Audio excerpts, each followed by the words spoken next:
Владата сака да продолжи слободно да се задолжува следната година. Вице-премиерот за економски прашања Кочо Ангјушев очекува конструктивност и разбирање од политичките партии кои ќе имаат своји представници во техничката влада почнувајќи од 3 јануари. Тој смета дека дополнителниот заменик министер за финансии кој ќе биде од опозицијата, без чиј потпис нема да можат да се донесуваат одлуки, нема да прави проблеми.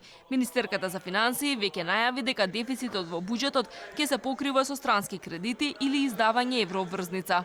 Не очекувам никакви обструкции со оглед на тоа дека во главно сите задолжувања што се прават во државата се прават во главно за раздолжување на стари обврски кои што се по повисоки камати, со сега нови задолжувања со пониски камати. Така да ако некој тоа го ретретира како лошо и прави обструкција на тоа, тој ќе прави обструкција на целата држава и на граѓаните на нашата држава. СРСМ, кога како опозиција пред неколку години го имаше дополнителниот заменик министер за финансии Кире Наумов, правеше обструкции кога тогашната техничка влада се обидуваше да издаде евроврзница на меѓународниот пазар.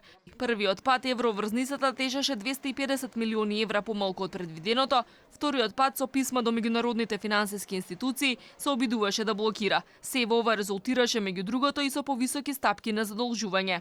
Токму пред крајот на годинава владата одлучи за прв пат вонредно да поземи 150 милиони евра од домашните банки за враќање на стар долг од 2013-та, а склучи договори за заеми од близу 300 милиони евра со повеќе меѓународни финансиски институции за пречистителни станици, локални патишта, студентски домови.